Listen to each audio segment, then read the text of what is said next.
The morning they told him he might not walk out of St. Michael's Hospital. Gideon Harlow didn't cry. He'd been in the boardroom at Harlow Capital when it happened. A sudden pressure behind his left eye, then nothing. His assistant found him slumped against the glass wall overlooking Bay Street, his phone still open to a spreadsheet, the cursor blinking at cell D47 as if waiting for him to finish the thought. He woke up in a private room on the 7th floor with an IV in his arm, and his brother standing at the foot of the bed with an expression Gideon had never seen on him before. Not grief, something closer to calculation. "Evan," Gideon said, and his voice came out thin, wrong, like a recording of himself played at the wrong speed. Evan Harlow looked up. The expression disappeared behind something practiced and soft. He stepped forward and put his hand on Gideon's arm. Hey, you're okay. You're awake. What happened?" "Cerebral vasospasm.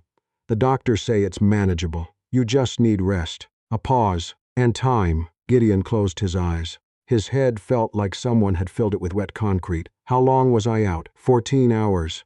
He lay there for a moment, listening to the beep of the monitor beside him, trying to take inventory of himself. His thoughts were slow but intact. His hands, when he flexed them under the blanket, responded. His legs, same. He wasn't as helpless as he looked. That was the first thought. The second came 3 hours later, when Evan stepped out to take a call and left the door slightly open. And Gideon, eyes closed, breathing measured, every muscle deliberately still, heard his brother's voice in the hallway drop to something that didn't belong in a hospital. "He's not fully coherent yet. The doctors don't know how long it'll take." "Yeah, I'm here. I'm handling it." "No, he doesn't know about the audit. Nobody's told him." "Look, if he doesn't recover full cognitive function, the board has a protocol. We invoke Clause 7 of the shareholder agreement. I've already spoken to Pendleton." A pause. "Just give me a week." Gideon didn't move, didn't open his eyes, didn't let his breathing change. He lay in that hospital bed and he understood, with a cold clarity that had nothing to do with rage and everything to do with years of reading rooms and reading people, exactly what was happening. His brother was waiting for him to be weak enough to remove. And Gideon Harlow decided, right then, that nobody in that hospital would know he was stronger than he appeared. He'd built Harlow Capital from a second-floor office in Kitchener, with 2 employees and a borrowed projector. That was 18 years ago. Now it managed over $4 billion in assets, had offices in Toronto, Calgary, and Vancouver, and his name was on the building. He knew what it looked like from the outside. Another rich man who'd gotten lucky, who'd inherited the right connections, who'd coasted on charm and proximity to old money.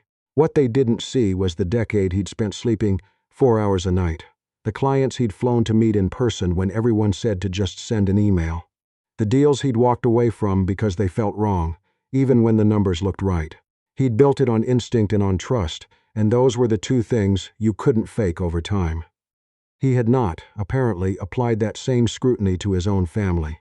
Evan was 4 years younger, and had spent most of his life orbiting Gideon's success. On the payroll, yes, technically Chief Strategy Officer, but the title had always been more courtesy than function. Gideon had kept him close because their mother had asked him to, and because he'd believed, somewhere under everything, that blood meant something. He was revising that belief now. The second conversation he overheard happened on day 2, when Evan came back with their cousin Bridget and a man Gideon didn't recognize. They spoke in the hallway again, low and careful, assuming the room was as quiet as it looked. "The neurologist says he's responsive, but the full picture isn't clear yet. He might have lasting effects." That was Bridget, her voice carrying the brisk efficiency of someone who'd rehearsed this. "Either way, we need to move before the quarterly report drops." "And the proxy votes?" "The man Gideon didn't recognize. Pendleton's committed, so is Whitfield. The new one, not the old man. We have enough if we move in the next 10 days. Evan's voice quieter. "He needs to stay exactly where he is." Gideon lay in the bed and stared at the ceiling through his closed eyelids and breathed. He needed information. He needed time. And he needed one person in that hospital who wasn't performing grief while planning a coup. He didn't expect her to walk in at 6 in the morning. Her name was Dr. Abena Owusu, and she was not, it turned out, a doctor. She was introduced to him on day 3 as his primary care nurse, which confused him briefly because she moved and spoke with the kind of quiet authority he associated with people who'd spent years being underestimated and had stopped caring. "Good morning," she said, not loudly, not performatively cheerful the way some of the night staff were. She crossed to the window and adjusted the blinds so the early light came in at an angle instead of directly. "How's the head?" "Still there," Gideon said. His voice had come back mostly. He was careful about how much he used it. "Any nausea? Sensitivity to the light?" "Some. Less than yesterday." She nodded, made a note, checked the IV line with hands that were economical and exact. She didn't chatter. She didn't fill the silence with reassurances he didn't need. She just worked, and occasionally she asked him questions, and when he answered she listened in a way that told him she was actually storing the information rather than just waiting for him to stop talking. On her way out she paused at the door. "Your brother was here again last night, after visiting hours." Gideon looked at her. "I know." Something crossed her face, not surprise, more like confirmation. "Okay," she said and left. That was the whole conversation. But he thought about it for the rest of the morning. Abena Owusu had been working at St. Michael's for 6 years. He found this out not because he asked her directly. He didn't, but because he paid attention. She mentioned a patient she'd had 3 years ago when she was explaining a new medication adjustment. She referenced the shift rotation the way someone did when they'd been doing it long enough to resent certain patterns, but accept them. She had the particular kind of tiredness that wasn't physical, but accumulated, the tiredness of someone who had chosen a hard thing and kept choosing it, and was not looking for praise for that. She was also, he noticed, the only person on staff who didn't treat him like either a tragedy or a transaction. The other nurses were kind but careful.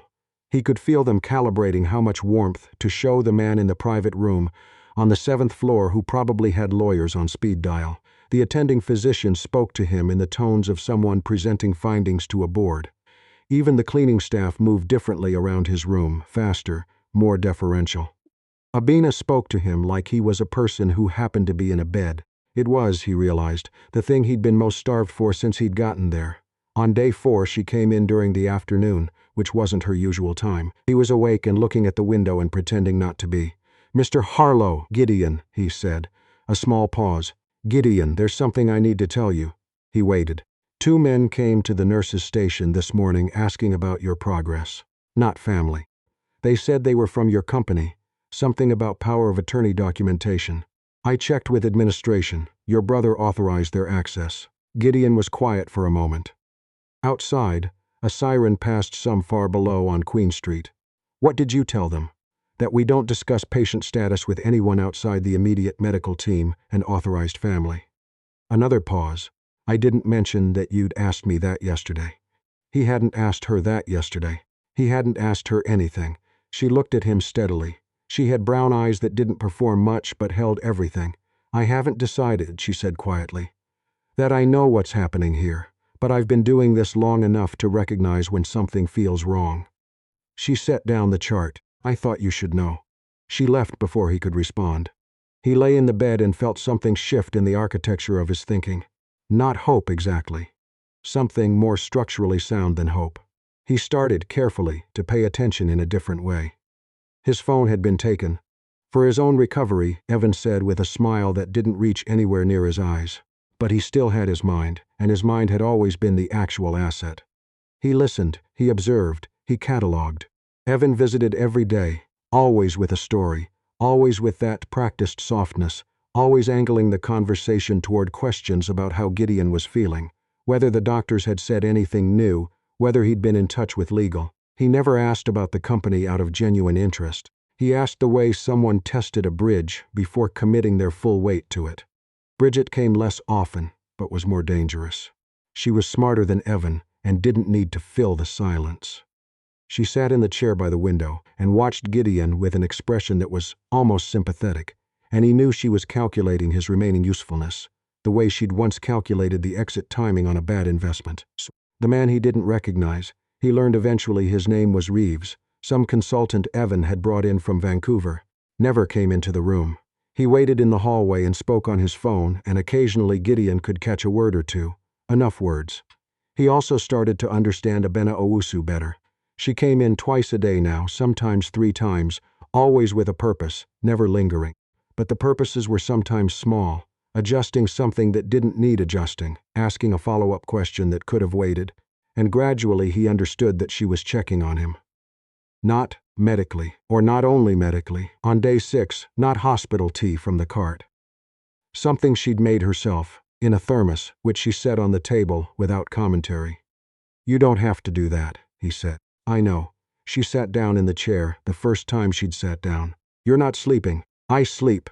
Not enough. I checked the monitoring data. You average about 4 hours. She tilted her head slightly. "You've been doing that for a while, I think." Before you came in, he almost smiled. "Is that a medical observation? Partly?" She was quiet for a moment. "You built Harlow Capital, didn't you?" "From the beginning." He looked at her. "You looked me up." "I look everyone up. I find it helps to know who I'm taking care of." She didn't apologize for it. "I read an interview you gave, a couple of years ago, in the Financial Post. You said the thing you'd learned in business was that you could tell almost everything about a person by how they behaved when they thought nobody was watching." He remembered the interview. He'd said it offhandedly and the journalist had made it the headline. "You've been watching everyone," Abena said, "since you got here." He didn't confirm or deny it. He looked at her. "I'm not going to pretend I don't see what's happening," she said. "Your brother is trying to establish grounds for a guardianship or a competency challenge. I'm guessing, but I've seen it before, and it always starts with exactly this pattern. The frequent visits, the questions to the attending about cognitive function, the outside lawyers." Gideon was very still. "He can't move while you're coherent and engaged, so he needs the people around you to believe you're not." She paused. "I've been telling the attending that your cognition is fully intact and your progress is ahead of expectations. Because it is. But I wanted you to know I've been saying it, and I wanted you to understand why." "Why?" he asked. Though he thought he already knew, she was quiet for a moment, not the silence of someone choosing words carefully, the silence of someone being honest at a cost. "Because what they're doing is wrong," she said, "and I don't know how to watch that and say nothing." He looked at her for a long time. The monitor beeped. Somewhere down the hall a cart rattled past. "I need to get my phone back," he said. "I know. And I need someone to get a message to a man named Clifton Adeyemi. He's my external counsel, not the firm Evan knows about, personal. The number is." He paused. His phone was gone. The number lived in his phone. Abena reached into her pocket and produced a small notepad. "Say it slowly." He stared at her. "I have a good memory," she said, "but my handwriting is terrible." Clifton Adeyemi arrived at St. Michael's on day 7 disguised effectively as nothing in particular, a man in a gray coat carrying a folder, who told the nurse's station he was there for a routine consultation with one of the legal team's medical contacts. Abena had cleared it with a colleague who didn't ask many questions. Gideon didn't know how she'd managed that and didn't ask. Clifton sat in the chair by the window and set his folder on his knee, and looked at Gideon with the expression of a man who had seen many things and was not shocked by this but was perhaps specifically angry. "Tell me," Gideon said. Clifton told him. The audit was real, a regulatory review triggered by a complaint filed 6 weeks ago, before the vasospasm, before the hospital. The complaint alleged improper asset segregation in the wealth management division. It was, Clifton said with a particular flatness in his voice, almost certainly the work of someone internal, someone with access to specific transaction records. "Ivan," Gideon said, "the filing was anonymous, but the information, yes. Someone inside the executive team, and the board, Pendleton and 2 others have been in contact with your brother. They haven't voted anything yet. They're waiting to see how this plays out." Clifton looked at him over his glasses. "They think you might not come back fully. I'm fully back right now. I know that. You know that. But you've been a hospital bed for a week, and nobody's seen you walking around Bay Street." A pause. "We have a 10-day window before the regulatory response is due. If you're not the one responding to it, the board can argue that executive authority has effectively vacated. That's when they move." Gideon thought for a moment. "Get me the autumn. I'll respond to it myself. From here. Clifton looked at him for a moment. Then he nodded, once, and reached into his folder. He worked at night, when the floor was quiet and the light from his laptop. Abena had produced it from what appeared to be a supply closet she had some private arrangement with, pooled on the blanket, and the numbers made sense the way they always had. His head still ached, his eyes tired faster than usual. But his thinking was sound, and the documentation confirmed what he'd already suspected. Someone had constructed the complaint with the specific intention of making it look like Gideon himself had authorized the irregularities. It was a good attempt. He'd have to give Evan that. Not good enough, but good. Abena checked on him at 2 in the morning, saw the laptop, said nothing. Set a glass of water on the table and dim the hallway light from outside so it wouldn't cut through the gap under the door. He looked up at her. You should sleep, she said. In a couple of hours, she nodded. Started to leave. Abina. She stopped. He didn't know what he'd planned to say. What came out was, why are you helping me? She turned back. In the low light of the room she looked tired in the way he'd noticed before, the accumulated kind, and also, he thought, like someone who had decided something. Because you built something real, she said. And you don't deserve to lose it to people who didn't. She paused. And because nobody in that hallway has asked you once how you actually feel. He held her gaze. The monitor beeped. How do you feel? She asked. He hadn't expected the question. He found to his own vague surprise that he had an answer. Angry, he said. And less alone than I was a week ago. Something moved through her expression, something that wasn't professional and that she didn't immediately compose away. She looked at him for a moment longer than she needed to. Get some sleep, Gideon, she said. She left. He sat with the laptop open and the cursor blinking and thought about what it meant that those were the truest words he'd said since he'd arrived. On day 9 he walked. Not far, down the hall and back, with Abina beside him and a physiotherapist named Glenn he'd stopped noticing after the first day. But he walked deliberately past the nurse's station and the waiting area where Evan happened to be sitting with Reeves, the consultant, reviewing something on a tablet. Evan looked up. Gideon met his eyes. He didn't stop. He didn't speak. He just walked, at his own pace, back to his room and sat down on the edge of the bed and took a breath. Abina stood in the doorway. That was intentional, she said. Everything I do is intentional. I'm starting to understand that. She wasn't smiling exactly. But something in her face was lighter than it had been. Your color is better. I feel better. The attending wants to run one more scan before he'll clear you. Tell him Thursday. That's tomorrow. I know. She looked at him for a moment. You're going to walk out of here, yes. And then? He considered the question. Outside the window, Toronto was going about its ordinary business. The traffic on Queen, the gray October light coming off the lake, the city that didn't stop for anyone. He'd built something in that city. He wasn't finished with it. And then I'm going to call a board meeting, he said, and I'm going to give everyone in that room the opportunity to explain themselves. And Evan? He was quiet for a moment. The honest answer was that he hadn't decided. The anger was there. It would be there for a long time, he suspected, the specific grief of a betrayal by someone you'd chosen to protect. But he'd learned, over 18 years of building something, that the decisions made in anger were almost always the ones you had to undo later. I don't know yet, he said, but he doesn't get to keep what he tried to take. The board meeting was held on a Thursday morning in the 32nd floor boardroom of Harlow Capitol, with the lake visible through the south-facing windows and the autumn light doing something almost generous with the glass and steel. Gideon arrived 10 minutes early. He stood at the window and looked at the city and felt, for the first time in weeks, exactly like himself.